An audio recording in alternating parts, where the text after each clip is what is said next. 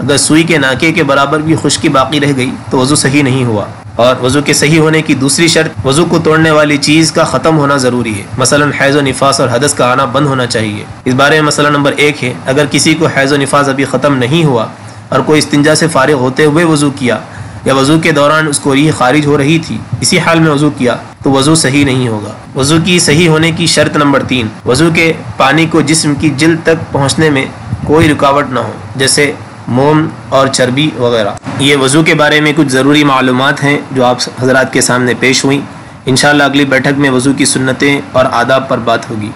جزاکم اللہ خیرا۔ السلام علیکم ورحمۃ اللہ وبرکاتہ۔